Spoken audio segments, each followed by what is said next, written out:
Tengo el gusto de recibir a continuación a nuestra invitada del programa de hoy, una de las grandes figuras de la lírica de nuestro país, la soprano Mónica Ferracani. Bienvenida, Mónica, es un gusto muy grande compartir aquí una entrevista en el programa. Muchas gracias por la invitación. Quiero contarles a nuestros oyentes que durante el pasado mes de junio, Mónica Ferracani fue protagonista de uno de los títulos más esperados de la presente temporada del Teatro Colón, la ópera Nabucco de Giuseppe Verdi. Encarnó el rol de Abigail, la protagonista femenina de la ópera, y uno de los papeles más exigentes de su cuerda en todo el catálogo verdiano. Se presentó junto a un gran elenco de figuras de la ópera de nuestro país, con Leonardo López Linares en el rol titular, Florencia Machado y Santiago Vidal, todos bajo la batuta del gran director argentino Carlos Bieu, en una producción escénica que llevó la firma de Stefano Poda. Luego de tantos otros protagónicos que has asumido sobre el escenario del Colón, Mónica, ¿cómo fue la experiencia de interpretar un rol como Abigail con este elenco que despertó tanto entusiasmo, además, entre el público en el teatro? Sí, fue algo muy esperado porque nosotros antes de la pandemia estuvimos ensayando muchísimo la obra. Era, bueno, si la has visto, era, digamos, un lenguaje diferente de abordar la ópera, ¿no? Uh-huh. No era algo tradicional, se trabajó muchísimo y bueno, fue un golpe muy grande porque hicimos los últimos 2 ensayos con orquesta y íbamos a nuestro general, porque siempre el segundo elenco hace el pregeneral. Claro.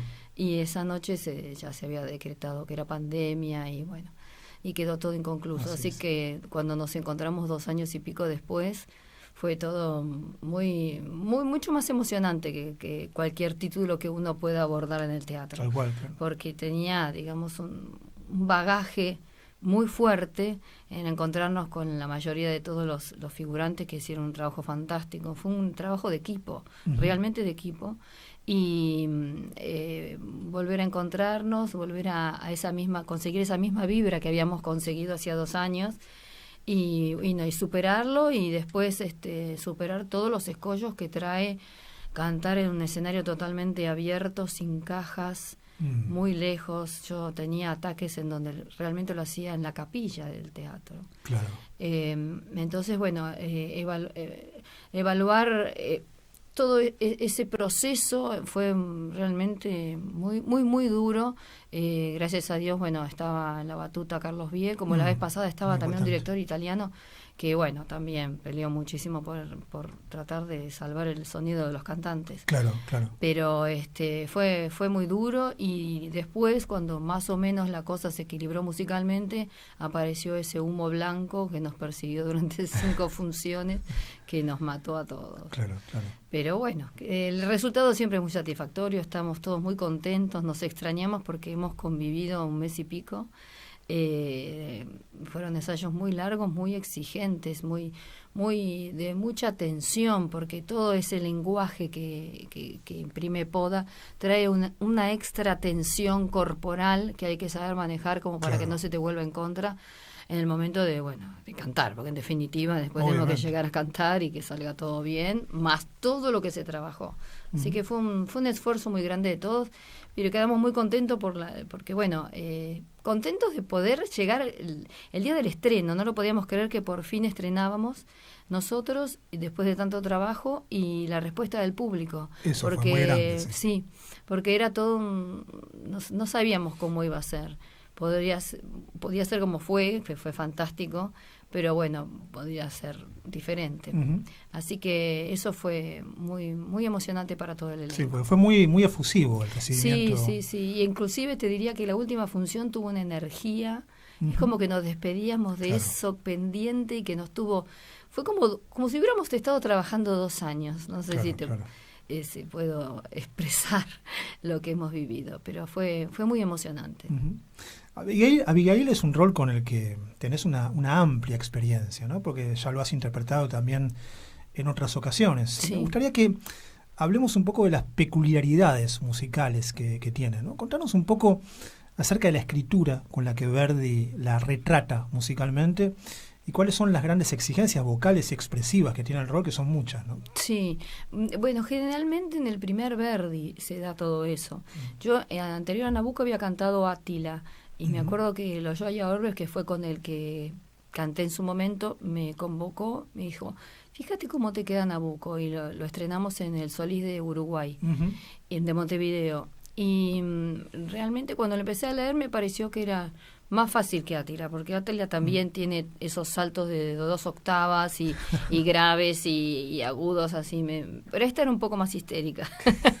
Claro. más diabólica, más claro, mala. se acomodaba más al rol. Claro, Átila siempre es la soprano sufriente, que le hacen daño, que el barítono es malo, que la mezzo la odia y que el tenor está enamorada del tenor. Bueno, es lo clásico. Acá no, acá era tipo Macbeth, digamos, tipo Lady Macbeth. Exactamente. Yo lo comparo con Lady Macbeth. Sí, sí. Y bueno, fue un desafío en su momento y siempre es un desafío, porque después la volví a hacer y mira, coincidentemente, cuando la pandemia, después la tenía que hacer en Chile. Que después, bueno, al final se levantó todo, después me convocaron para hacerla al aire libre, pero bueno, ellos sabían más que nosotros y en noviembre del año anterior ya me dijeron que no iba porque venía la segunda ola y bueno, no sé cuántas olas hemos tenido, un mar entero de COVID. Así que, pero bueno, fue muy lindo hacerlo. Siempre es muy lindo hacerlo. Y siempre es distinto. Eso es lo bueno, que uno va madurando el rol. Así es. Entonces siempre es diferente, siempre uno le encuentra una arista diferente dentro de la dificultad vocal, ¿no? Así es. Se siente todo fácil, pero no es tan fácil. Y como mencionabas, también tiene su apartado puramente teatral, ¿no? Porque justamente ahora me gustaría poner un poco el foco sobre los aspectos justamente puramente teatrales de Abigail, ¿no? Porque es un rol, como decías, de villana en realidad, ¿no? Y me gustaría saber un poco cuáles son los factores escénicos para vos más característicos de este personaje y cuán exigente es también desde el punto de vista dramático, ¿no? Sí, digamos que hay un bagaje, un plus, el hecho de hacer de mala, ¿no? Que a mí siempre me costó mucho. Y bueno, creo que he tratado de superarlo cada vez que me tocó, pero es también es poner el cuerpo. Hacer de buena y sufriente es como más fácil, ¿no? El que termina muriendo. Claro. Pero hacer de mala trae un plus y aparte la vocalidad.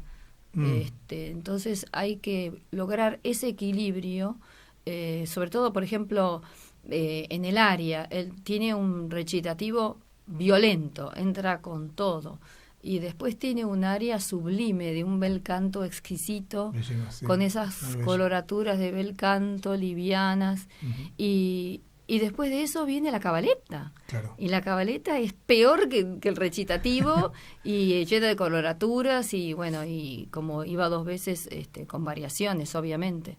Así que bueno, ese es yo creo que uno de los desafíos más grandes. Y el otro, bueno, la entrada es terrible, ¿no? Porque entra con todo en ese terceto. Y los concertantes también tiene una parte muy destacada la Abigail.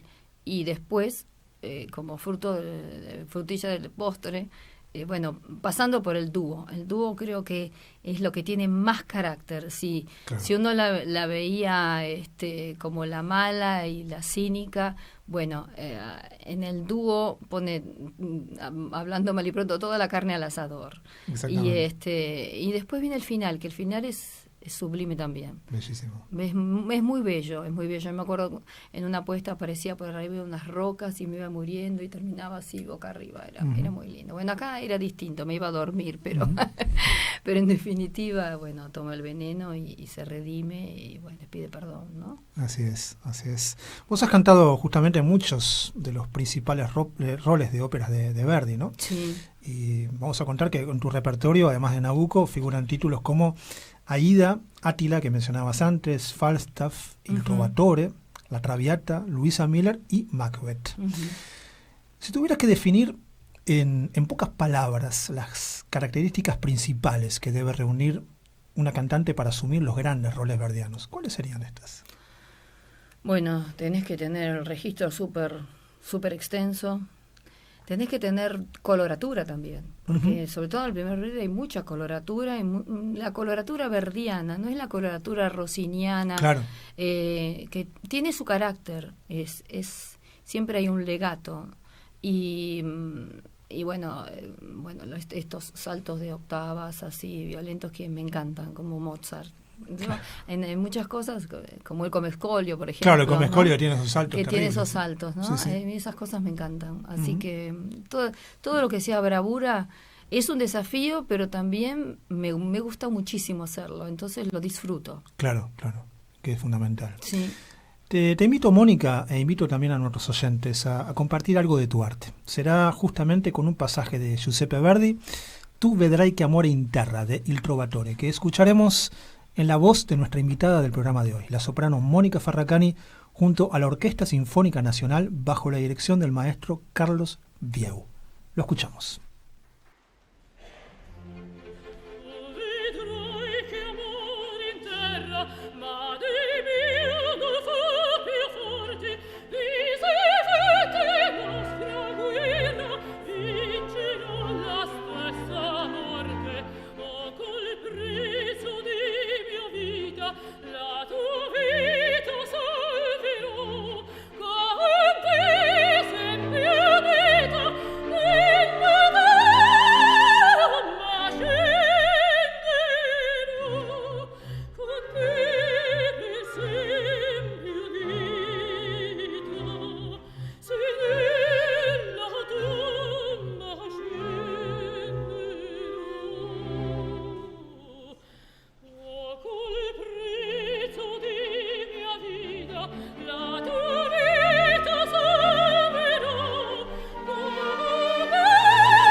Escuchamos Tu vedrai che amore in terra de Il Trovatore en la voz de nuestra invitada del programa de hoy, la soprano Mónica Ferracani, junto a la Orquesta Sinfónica Nacional, bajo la dirección del maestro Carlos Bieu en el CCK. Te invito, Mónica, a abandonar por unos instantes el tiempo presente y visitar juntos el país del recuerdo, los paisajes de tu infancia, ¿no? Me gustaría que puedas contarnos cuándo y cómo nació tu primer amor con la música y cuándo supiste que la voz sería el instrumento que le daría sonido a tu alma. Bueno, en casa siempre se escuchaba música. Mi papá era tenor del coro estable, mi tío era bajo cómico del teatro y aparte enseñaba, era regente de la cátedra de repertorio del Instituto Superior de Arte del Teatro Colón. Pero si bien al principio cuando éramos chicos no nos veíamos tanto con mi tío, porque bueno, el Colón absorbe a todo el mundo. Claro. Pero en casa siempre se escuchaba música clásica, se escuchaba ópera y es como que papá me hacía el cuentito, tengo en mi memoria escuchar Turandot y que me contaba todos los personajes y lo que estaba viviendo, o la fanchula del Güez, era muy pucciniano, ¿no? Claro. Así que eso, bueno, de chica mamá cosía excelentemente bien y yo le hacía compañía y ella tenía una mesita en donde tenía todas sus cosas de costura y yo ahí tocaba el piano. Entonces, bueno, como vieron que realmente me gustaba, comencé a estudiar piano. Y ahí, bueno, de ahí para adelante... ¿Empezaste con el piano? Empecé con el piano, claro. Y bueno, un buen día cuando cumplí 15 años, papá me dijo, bueno, porque yo a él como... Empecé de muy chica, después lo acompañaba en las áreas cuando cantaba en casa. Claro, entonces, bueno, hubo una aproximación más a la ópera, ¿no? Claro. Y bueno, un buen día, medio como un juego, a ver si tenés voz y qué sé yo, y empezamos a vocalizar y qué sé yo, y después vino un área, después vino la otra, y después vino un disco, y después vino, por ejemplo, ir a ver al teatro me acuerdo cuando vino Dimitrov a hacer Turandot, que ya papá estaba jubilado, me compró 2 entradas y fuimos a verlo a Tertulia. A veces daban entradas para los ensayos generales de las óperas. Claro. Pero bueno, yo era muy chica y el que iba más era mi hermano, porque bueno, podía estar en camarines con mi papá y esas cosas. Claro. Así que bueno, una cosa trajo la otra y después entré al coro de la Asociación Wagneriana, me hizo escuchar por el maestro ruso. Ajá, y me acuerdo que la obra era la Misa Solemne de Beethoven, y yo, si bien cantaba como mezzo, tenía mucha extensión en el registro. Y él me quería poner como soprano, pero mi papá tenía miedo porque la misa solemne es muy exigente para el coro. Sí. Así que bueno, empecé como mezzo hasta que, bueno, después de eso se dio de cantar en casamientos, y una cosa trae la otra. Claro. Y hasta que llegué al Colón, al coro del instituto. Entonces, audicioné a Llamarela, bueno, seguí como mezzo, hasta que un buen día dije, bueno, quiero saber qué soy. Entonces fui a estudiar con mi tío y, era muy particular porque yo tenía mucha facilidad de agudos, pero cantando como mezzo cuando llegaba al agudo estaba muerta. Claro. Así que bueno, después de mucho navegar volvimos a nuestro primer amor, que era la bohème, y yo dije, bueno, esto es para mí. No sé cómo me van a salir los laes, pero me siento cómoda. Y a los 2 meses entré al instituto y empecé a hacer la carrera del instituto, y bueno, y una cosa trae la otra. O sea, empezó como un juego y que me terminó gustando, porque no me gustaba estudiar todo lo que sea facultad, qué sé yo, pero sí tengo mucha memoria musical. Claro. Entonces, y como, bueno, había estudiado piano, tenía también una preparación previa, ¿no? Claro. Así que, y estaba todo este ambiente, además musical, tan presente en tu casa. Sí, en casa siempre se escuchaba música de la mañana respiraba a la noche. Sí. Y además tenías la oportunidad de compartir música, tocando voz. Claro, sí, interactuar con mi papá y muchas cosas que después empecé a escuchar en conciertos cuando estaba en el teatro. Yo las conocía, no sabía cómo se llamaban, pero yo las había escuchado en casa. Llega ahora un pasaje que ocupa a menudo un lugar importante en el programa, que tiene que ver con la figura de nuestros maestros, ¿no? Aquellos bajo cuya guía floreció nuestro arte como músicos.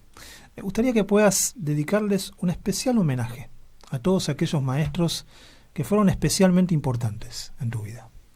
Bueno, primero con mi papá, obviamente, que me enseñó a respirar, a cantar, comencé a hacer mis primeros pasos. Después con mi tío, que fue de gran ayuda para consolidar mi registro. Claro. Y que mi canto sea más espontáneo, porque era un poco, una mezzo media mentirosa. Después en el instituto estuve con Mirta Garbarini, que me dio estilo. Era una cantante, una soprano que tenía mucho estilo para cantar, sobre todo Mozart. Después, hice cursos con festivales musicales, y al que rescato mucho, porque se hacía mucho oratorio, ¿no? Entonces estaba Huttenlocher, que vino, pero cuando vino Aldo Baldín, sí. Bueno, para mí fue tenor. de gran ayuda. Después vino Delia Rigal, que también aportó lo suyo. Y después me fui a Europa a hacer audiciones, y ahí conocí a un maestro, también brasilero, que me lo habían recomendado de acá, que se llamaba Raimundo Metro, que era un brasilero que había estudiado en Alemania y que vivía en Milán. Y él me terminó de completar técnicamente. Y bueno, a partir de ahí comencé a abordar otros roles. Claro. Salí de la soprano lírica tradicional, a pesar de que, bueno, cantaba Traviata, Lucia, Rigoletto, claro. Para hacer roles de más envergadura, ¿no? Claro. Tu repertorio, justamente, Mónica, es inmenso. Vos has abordado grandes roles de ópera italiana, francesa, rusa, varios títulos de ópera argentina también. Sí. Y también ópera alemana. Y dentro de esta última tuviste un gran suceso cantando nada menos que Senta en El holandés errante de Richard Wagner. ¿Cómo fue la experiencia de cantar este rol? ¿Y cuáles son los principales desafíos vocales y dramáticos que encontrás en la ópera wagneriana? Y yo le tengo mucho respeto a Wagner. Yo había sido cover en su momento en el Colón de la Senta, cover sin función. Lo que pasa es que hay gente que, como uno no sale de escena, no sabe que está trabajando también en eso. Claro, y después, me convocaron para hacerlo en el Avenida, y bueno, fue estudiarlo de cero de nuevo, Ujú. porque aparte es alemán. El alemán es un idioma que no me resulta muy fácil por la pronunciación. Claro. Prefiero más el francés o el ruso, te diría. Ya. Pero el alemán siempre es complicado, siempre me cuesta mucho el tema de memorizar. Pero en el caso de la Senta, la verdad que la música fue maravillosa. Yo de las cosas que llego es hasta la Senta, o si no, por ejemplo, también me tocó cantar en Bogotá las 4 últimas canciones de Strauss, Strauss, qué lindo. también, que es muy lindo, pero es un desafío vocal desde el punto de vista del fiato, del estilo, Claro. es muy, muy, muy diferente. Ujú. Y también te diría que en la Senta hay momentos de bravura. Cuando viene el terceto, que Sí. a mí me encantaría alguna vez que me convoquen y hacerlo entero, porque siempre se corta, porque Claro, lo pide sí, el es barítono, porque lo pide el tenor, bueno. Y realmente es un momento de una Sí, fuerza impactante. maravillosa. Eso es como el del Fausto, como esos Claro. que se eligen para cantar y que realmente el público arde, ¿no? Así es. Y uno arde cantando, te diría. Así que fue muy lindo. Y bueno, también me tenía que ir a Chile después de Nabucco a hacer el irlandés, y también quedó en suspenso. Claro. Iba a ser para este año, pero bueno, no sé No se pudo. cómo viene la pandemia y cómo vienen de ellos por allá, así que pero está pendiente de volver a encontrarme con la Senta. A lo largo de tu trayectoria vocal, tu trayectoria en realidad en general, tu voz ha evolucionado justamente desde los roles más líricos, algo que habíamos comentado un poquito al principio o hace un ratito, a los más dramáticos, ¿no? Una vez que un cantante comienza a involucrarse, ¿no? con este tipo de roles de mayor peso vocal, aparece también el desafío de sostener esta Claro. exigencia a lo largo de los años, ¿no? ¿Cómo se logra esa salud vocal que perdura en el tiempo cuando se abordan este tipo de roles? Mira, yo siempre que abordé todo tipo de roles, inclusive los contemporáneos, cuando hablábamos recién fuera de línea del tema de Ginastera y de Sí. Berchischenchi, Sí. de no transigir. Hay gente que dice que, bueno, que de acuerdo a la obra encara el rol. Yo, sea el rol que sea, lo encaro desde el mismo punto de vista técnico. Ujú. Y lo hago con mi voz. No trato de que no me lleve la obra a un esfuerzo. Claro. Yo me acuerdo cuando gané el Pavarotti, que íbamos a hacer un concierto, bueno, los ganadores, y estaba mi querido Dudu Ayas, que íbamos a hacer el dúo de Butterfly, y en su momento yo lo probé y dije, esto va a ser para mí, pero no en este momento. En ese sentido, respeto mucho. Y después vino mi momento y canté Butterfly, y una cosa trajo la otra, y después bueno, me convocaron para una Aida que yo ya la había probado en su momento. Y bueno, de Aida vino Átila, de Átila vino Nabucco, Claro. y de ahí, bueno, Butterfly, Tosca y Turandot. Una cosa trajo a la otra. Yo creo que un rol te abre la puerta para otros roles, pero lo importante es que de hacerlo siempre con tu voz. Claro. No tratar de forzar ni de esos efectos que te puedan salir de tu cauce. Siempre desde el punto de vista técnico. Claro, claro. Sí, todos son roles que han llegado en el momento además adecuado. Sí, sí. Y- Me ha costado mucho porque he tenido que decir que no algunas veces Claro. si no les ha gustado, pero me alegro de haber dicho que no, porque es como la salud que tengo hoy. Justamente eso, ¿no? Es el delicado arte de saber decir que no en el momento Es duro. en el momento en el que es necesario, ¿no? Para cuidar el propio instrumento y que esta carrera pueda sostenerse de una manera con brillo, digamos, a lo largo del tiempo, ¿no? Sí, Porque sí, sí. si no hay carreras que, bueno, lo estamos viendo en este tiempo, donde a veces a los cantantes justamente se les hace muy difícil este delicado arte, como decíamos, y sus carreras colapsan Sí, rápidamente. también hay una exigencia, por ejemplo, que puede estar cantando en Europa o en Estados Unidos, cuando uno entra a ese circuito de que sale de una ópera y entra en otra, hay que dejar un tiempo en el medio, que la voz repose, Claro. que madure y volver. Y a veces, por no decir que no, se hacen locuras y eso se paga caro, porque Así la es. voz se resiente. Durante tu trayectoria, Mónica, que es muy extensa, has compartido funciones inolvidables con figuras legendarias de la ópera, como Cheryl Milnes, por ejemplo, Mirella Freni, Alfredo Kraus, Piero Capuccilli, Leonie Risanek, Hildegard Behrens, Ah, una sí. joven René Fleming, Sí. Y has trabajado también junto a directores como Molinari Pradelli, Leopold Hager y Fernando Previtali, entre otros, ¿no? Todos artistas que son parte de la gran tradición del género operístico. ¿Qué significó para vos haber tomado contacto con esta constelación de figuras que hacen a la gran tradición de la ópera? ¿Y qué anécdota especial que hayas compartido con alguna de ellas te gustaría recordar en esta charla? Fueron todos muy diversos. Me acuerdo con Jerry Miles que yo hacía uno de la familia y en ese momento me habían puesto una panza de embarazada, bueno, y jugábamos mucho con eso y él jugaba cuando estaba en la casa. Es un cantante fantástico, fabuloso, sí. Fabuloso, realmente con el que tuve buen contacto. En cambio con Miriel Lafreni, bueno, yo fui la cover de ella, entonces, y ella vino en último momento, así que mucho contacto no hemos tenido, claro. Pero sí hemos tenido muy buen contacto con René Fleming, cuando nadie la conocía, claro. Y yo era la cover. Condesa, ¿no? La Condesa, sí, sí, me acuerdo que estaba preocupada cuando vio el teatro tan grande y entonces en los ensayos yo iba por la sala grabándola para que se escuchara y que se quedara tranquila de que se escuchaba muy bien, eso sí, con René Fleming. Y, con bueno, Milnes fue en Janis Kiki, ¿no? En Janis Kiki, claro. Sí. Y después que fue espectacular ese tríptico. Ese tríptico fue maravilloso. Y Tabarro fue impresionante. Después estuvo la Sola Angélica con Cristina Gallardo más, que fue sensacional, que estuvo acá en el programa también. Bueno, yo era la doble de la Sola Angélica también. Sí. Justamente. Sí. Y además con una hermosa apuesta. Una apuesta habían traído del Metropolitan. Muy linda apuesta. La misma que creo que había hecho Renata Scotto. No lo sé. Yo hacía la Nelda con Jerry Miles.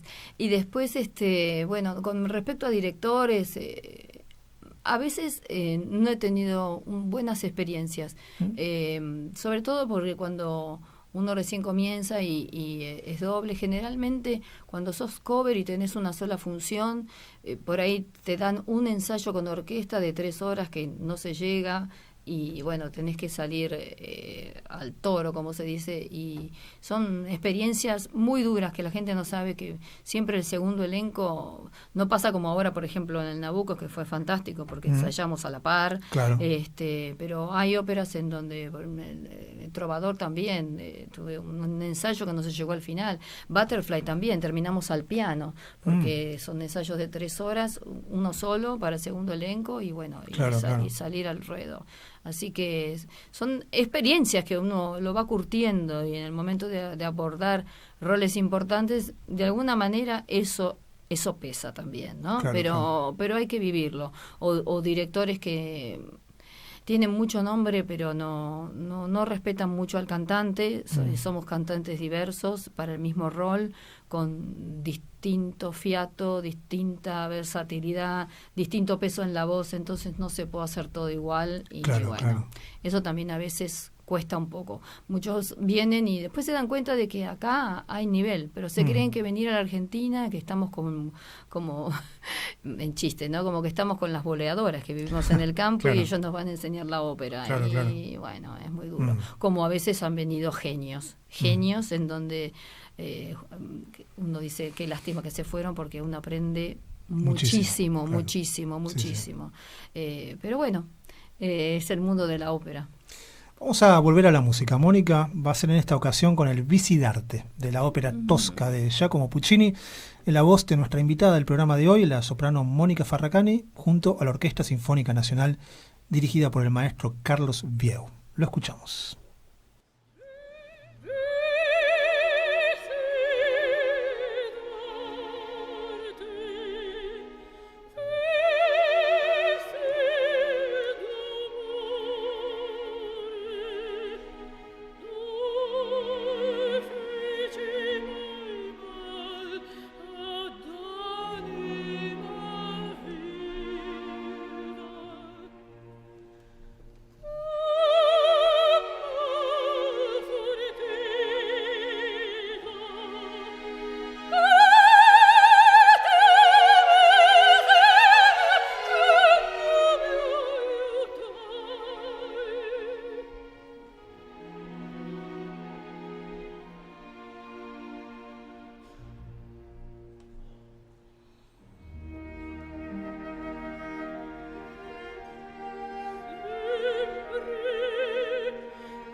Escuchamos Vicidarte de la ópera Tosca de Giacomo Puccini en la voz de nuestra invitada del programa de hoy, la soprano Mónica Ferracani, junto a la Orquesta Sinfónica Nacional dirigida por el maestro Carlos Vieu en el CCK.